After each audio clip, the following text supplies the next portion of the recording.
Welcome to BSc Session Physics, Computer Mathematics,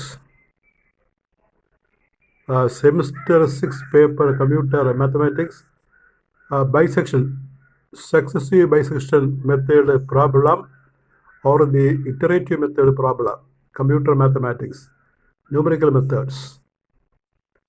And this is the Bisection Problem Part 2. And today we discuss one important problem from bisection method, successive bisection method to solve a quadratic equation. To find not quadratic, to find the root of an equation. The bisection method to find the root of an equation. One problem we have done in the last class. Today also we do one problem. And these problems are lengthy problems, and you know it requires a calculator to solve the problem. Keep a calculator to solve the problem. You do all calculations in the calculator. The computer is good at solving such problems. I shall read. Find the root of the equation x square minus 2x square x cubed minus 2x square minus 4 equal to 0 lying in between 2.5 and 3. Give the answer to 3 places of decimal by chopping off the extra digits. Do 6 iterations. 6 iterations ചെയ്യണം. ആ equation നമുക്ക് തന്നിരിക്കുന്നത് S cured minus 2x minus 4 ആണ്. Root 2.5ക്ക് 3ക്ക് കിടക്കുകയാണെന്ന് പറയുന്നത്. അപ്പോൾ അത് initial കണ്ടീഷനായിട്ട് വെച്ച് നമുക്ക് സോൾവ് ചെയ്യാം. അപ്പോൾ റൂട്ട് 2.5ന് 3ക്ക് കിടക്കുകയാണ്. ഇത് കൃത്യമായിട്ട് കണ്ടുപിടിക്കണം. അതിൽ 3 ദശാംശ സ്ഥാനം 3 ഡെസിമൽ പ്ലേസിന് കറക്റ്റായിട്ട് എഴുതുക. അതാണ് ക്വസ്റ്റ്യൻ. അപ്പോൾ നമ്മൾ യൂഷ്വലി ചെയ്യേണ്ടത് ആ ഫംഗ്ഷൻ എടുത്തെഴുതുക എന്നുള്ളതാണ്. അതായത് x cubed minus 2 square minus 4 is equal to 0യിൽ ആ ലെഫ്റ്റ് സൈഡിൽ കാണുന്ന ടേംസ് അതിനെ ഫംഗ്ഷനായിട്ട് വിചാരിച്ച് എഴുതണം. F x is equal to x cubed minus 2 square minus 4 എഴുതണം. F x equal to x cubed minus 2x square minus 4 എന്ന് എഴുതണം. എന്നിട്ട് ഫസ്റ്റ് റൂട്ട് കൊടുക്കുക. ഫസ്റ്റ് റൂട്ട് എന്താണ്? 2.5 ആണ്. സെക്കൻഡ് റൂട്ട് എന്താണ്? 3 ആണ്. അപ്പോൾ അതുകൊണ്ട് വിചാരിക്കണം അത് അപ്രോക്സിമേറ്റ് റൂട്ടാണ്. ഈ അപ്രോക്സിമേറ്റ് റൂട്ട്സിൽ നിന്നാണ് കറക്റ്റ് റൂട്ട് നമ്മൾ കാണാൻ പോകുന്നത്. അപ്പോൾ ആദ്യം x0 2.5 ആയിട്ട് എടുക്കും, ആ x1 3 ആയിട്ട് എടുക്കും. എന്നിട്ട് നമ്മൾ x0 കൊടുത്ത് നോക്കും ഇക്വേഷനകത്ത്. അപ്പോൾ നമുക്ക് 2.5 ക്യൂബ്ഡ് മൈനസ് 2 × 2.5 സ്ക്വയർ മൈനസ് 4 ഇത് ഒരു കാൽക്കുലേറ്റർ വെച്ച് സിംപ്ലിഫൈ ചെയ്യണം. അപ്പോൾ നമുക്ക് കിട്ടുന്ന ഉത്തരം -0.875 നെഗറ്റീവ് വാല്യൂ ആണ്. ഇനി അതേപോലെ ഫംഗ്ഷനകത്ത് എക്സിൻ്റെ സ്ഥാനത്ത് x1 അതായത് 3 കൊടുത്ത് നോക്കുക. അപ്പോൾ കിട്ടുന്നത് 3 ക്യൂബ്ഡ് മൈനസ് 2 × 3 സ്ക്വയർ മൈനസ് 4 അത് 5 എന്ന് കിട്ടും. അത് പോസിറ്റീവ് ആണ്. അപ്പോൾ fx0 നെഗറ്റീവ് ആണ്, fx1 പോസിറ്റീവ് ആണ്. അപ്പോൾ എവിഡൻ്റ് ആയിട്ടും ഈ റൂട്ട് കിടക്കുന്നത് ഈ x0യുടെയും x1ൻ്റെ ഇടക്കാണ്, അല്ലെങ്കിൽ പറയാം -2.5ൻ്റെയും 3യുടെ ഇടക്കാണ്. ക്വസ്റ്റ്യനിൽ പറഞ്ഞിരിക്കുന്ന കാര്യം ശരിയാണ് എന്ന് നമ്മൾ ചെക്ക് ചെയ്ത് കണ്ടുപിടിച്ചു. ആ റൂട്ട് കിടക്കുന്നത് 2.5ൻ്റെയും 3യുടെ ഇടക്കാണെന്നാണ് മനസ്സിലാക്കിയത്. കാരണം നമ്മൾ ഫംഗ്ഷനകത്ത് എക്സിൻ്റെ വാല്യൂ 2.5 ആയിട്ട് കൊടുത്തപ്പോൾ മൈനസ് കിട്ടി, fx 3 ആയിട്ട് കൊടുത്തപ്പോൾ പ്ലസ് കിട്ടി. അപ്പോൾ റൂട്ട് തീർച്ചയായിട്ടും 2.5 3ക്ക് കിടക്കുകയാണ്. ഇനിയാണ് നമ്മൾ ഐറ്ററേഷൻ ആരംഭിക്കുന്നത്. 6 ഐറ്ററേഷൻ പറഞ്ഞിട്ടുണ്ട്. എത്ര ഐറ്ററേഷൻ വേണമെങ്കിലും ചെയ്യാം, പക്ഷേ ക്വസ്റ്റ്യൻ പേപ്പറിൽ പറഞ്ഞത്രയും ചെയ്താൽ മതി. First iteration. അപ്പോൾ പുതിയ x2 നമുക്ക് കണ്ടുപിടിക്കണം. പുതിയ x2 കണ്ടുപിടിക്കാനായിട്ട് ആ x0 x1 വാല്യൂ എടുക്കണം. x2 is x0 plus x1/2. That is 2.5 plus 3/2 equal to 2.75. ഇതൊക്കെ കാൽക്കുലേറ്റർ വെച്ച് ചെയ്യണം. fx2 ഈ വാല്യൂ ഫംഗ്ഷനകത്ത് കൊടുക്കുക. 2.75 cubed minus 2 × 2.75 square minus 4 square ഉണ്ടല്ലോ അല്ലേ? 2x സ്ക്വയർ ഉണ്ട്. അപ്പോൾ അത് ചെയ്യുമ്പോൾ നമുക്ക് കിട്ടുന്നത് 1.67185 ആണ്. പോസിറ്റീവ് വാല്യൂ ആണ്. അപ്പോൾ fx2 ഈസ് പോസിറ്റീവ്. അപ്പോൾ പോസിറ്റീവ് ആണെങ്കിൽ x2 നമ്മൾ പുതിയ x1 ആയിട്ട് എടുക്കണം. ഞാൻ നേരത്തെ പറഞ്ഞിട്ടുണ്ട് ഈ fx2 ആണ് നമ്മൾ കണ്ടുപിടിക്കേണ്ടത്. അത് പോസിറ്റീവ് ആണെങ്കിൽ നമ്മുടെ x2 പുതിയ x1 ആയിട്ട് മാറും. fx2 നെഗറ്റീവ് ആണെങ്കിൽ ഈ x2 എന്നുള്ളത് x0 ആയിട്ട് മാറും. അങ്ങനെയാണ് പോകുന്നത്. എങ്ങനെയാണ് ഞാൻ പറഞ്ഞത്? fx2 കണ്ടുപിടിക്കണം. fx2 കണ്ടുപിടിക്കുമ്പോൾ അത് പോസിറ്റീവ് ആണെങ്കിൽ ഈ x2 പുതിയ x1 ആയിട്ട് മാറും. fx2 നെഗറ്റീവ് ആണെങ്കിൽ ഈ x2 x0 ആയിട്ട് മാറും. അപ്പോൾ ഇവിടെ പോസിറ്റീവ് ആണ് fx2, അതുകൊണ്ട് പറയാം choose x2 as new x1. New വേണം ചേർക്കാം. x1 is 2.75. x0യ്ക്ക് മാറ്റമില്ല. അപ്പോൾ നമ്മൾ x0യ്ക്ക് മാറ്റമില്ലാത്തത് കൊണ്ട് നമ്മൾ പറയും root lies in between 2.5 and 2.75. x0യ്ക്ക് മാറ്റമില്ലല്ലോ. ഇപ്പോൾ 2.5 ആൻഡ് 2.75. 2.5 കൂടി രണ്ടാമത് എഴുതിയിരിക്കുന്നത്, അത് ആദ്യം എഴുതുക 2.5 ആൻഡ് 2.75. അതായത് x0 2.5 ആണ്, x1 2.75 ആണ്. ന്യൂ x1 ആണ് നമുക്ക് ഇപ്പോൾ കിട്ടിയ x2. ഇനി നമ്മൾ സെക്കൻഡ് ഐറ്ററേഷൻ പറയുകയാണ്. ആ പുതിയ x2 x0 plus x1/2, that is 2.5 plus 2.75/2, 2.625. പുതിയ fx2 കണ്ടുപിടിക്കണം. fx2 is equal to 2.625 cubed minus 2.2625 square minus 4.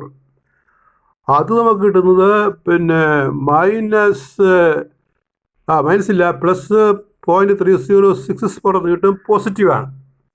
fx2 is positive, therefore this x2 will become new x1. Therefore x1 is 2.625. x0 will remain as 2.5 itself. കാരണം ഇവിടെ fx2 positive വന്നതുകൊണ്ട് നമ്മുടെ പുതിയ x1 ആണ് ഈ x2. x0യ്ക്ക് മാറ്റമില്ല. അപ്പോൾ x1 2.625 ആണ്. x0 നേരത്തെയുള്ള 2.5 ആയിട്ട് തന്നെ എടുക്കണം. ഇത് നമുക്ക് തേർഡ് ഐറ്ററേഷൻ കൊടുക്കുക. Third iteration new x2 x0 plus x1/2, that is 2.5 plus 2.625/2, 2.5625. അത് വെച്ച് fx2 കണ്ടുപിടിക്കണം.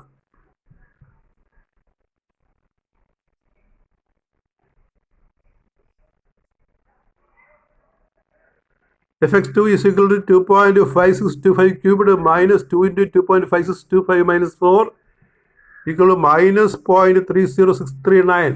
fx2 is negative. Therefore negative ആവുമ്പോൾ x2 എന്നുള്ള x0 ആയിട്ട് മാറും. So x0 will change as 2.5x25. x1 will not change. x1 is 2.625. x0 is 2.5625. Now we can do fourth iteration. New x2 x1 plus x0/2 equal to 2.625 plus 2.5625 by 2.59375.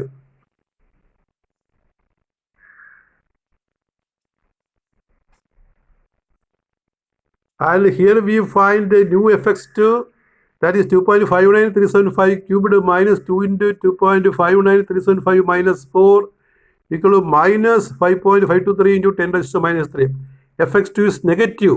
So this x2 is new x0. Therefore x0 is equal to 2.59375. The root lies in between x0, 2.59375 and 2.625. Fifth iteration, new x2 x0 plus x1/2, 2.59375 plus 2.625 by 2.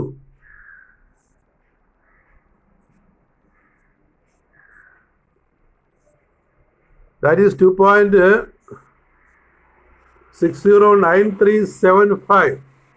fx2 is equal to ആ ഇക്വേഷനകത്ത് ഫംഗ്ഷനകത്ത് കൊടുക്കുക 2.609375 cubed minus 2 into 2.609375 square minus 4. Calculator വെച്ച് ചെയ്യണം. കിട്ടുന്ന ഉത്തരം plus ആണ്, 0.14935. fx2 is positive.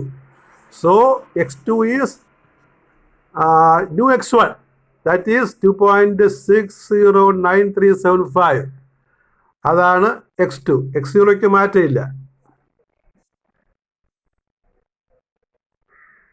The root lies between x0 and x1. Then comes sixth iteration. That is x2 is x0 plus x1 by 2. x0 is 2.59375 and x1 is 2.60935 by 2, 2.601562. This value put, we get fx2 is equal to 2.6015 cube minus 2 into 2.6015 square minus 4, which is 0.07145. fx2 is positive. That is new x2 is this x2 is new x1.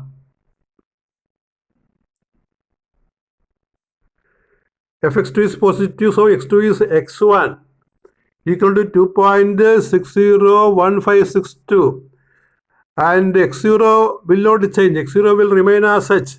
So root lies between x0 and x1 are 2.59375 and 2.601562.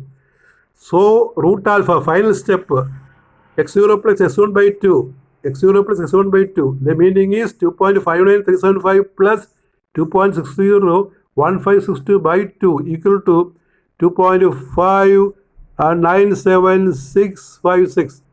അപ്പോൾ ഇവിടെ നമ്മൾ പിന്നെ ആ ക്വസ്റ്റിനകത്ത് പറഞ്ഞ ഒരു കാര്യം വിട്ടുപോയിട്ടുണ്ട്. അതാ അറിയാവോ, 3 പ്ലേസിന് കറക്റ്റ് എഴുതാൻ പറയുകയാണ്. ഈ ഹയർ ഡിജിറ്റ്സ്, കൂടിയ ഡിജിറ്റ്സ്, പിന്നീട് വരുന്ന ഡിജിറ്റ്സ് ടോപ്പ് ഓഫ് ചെയ്യണം, വെട്ടിക്കളഞ്ഞിട്ട് 3 ഡിജിറ്റ് ശരിയാക്കി എഴുതാൻ പറയുകയാണ്. അപ്പോൾ ഇവിടെ 3 ഡിജിറ്റ് പറയുമ്പോഴേ ആ ദശാംശം 3 ഡിജിറ്റ് ഡിസിമൽ പ്ലേസ് 2.5976 ആണല്ലോ. അപ്പോൾ 6നെ കറക്റ്റ് ചെയ്യുമ്പോൾ നമുക്ക് 8 ആയിട്ട് മാറി, 8. അപ്പോൾ 2.598 ആണ് ഫൈനൽ ആൻസർ. അങ്ങനെ ഒരു സ്റ്റെപ്പ് കൂടി എഴുതുക. 3 ഡെസിമൽ പ്ലേസിന് ശരിയാക്കി എഴുതാൻ പറഞ്ഞാൽ ദശാംശം കഴിഞ്ഞ് 3 പ്ലേസ് എഴുതിയാൽ മതി. നമുക്കിവിടെ 6 പ്ലേസ് ഉണ്ട്, അത്രയും വേണ്ട. അപ്പോൾ 6 എന്നുള്ള ആ സാധനം കറക്റ്റ് ചെയ്ത് ആ 7 വരെ 8 എഴുതിയാൽ മതി. അപ്പോൾ final answer alpha is equal to 2.598 എന്ന് എഴുതി സ്റ്റെപ്പ് എഴുതി കംപ്ലീറ്റ് ചെയ്യുക. അപ്പോൾ ഇനി നമ്മൾ 2 കണക്ക് കൂടി ചെയ്യുന്നുണ്ട് അടുത്ത ക്ലാസ്സിൽ. അപ്പോൾ എങ്ങനെയായാലും ഇത് മനസ്സിലാകും.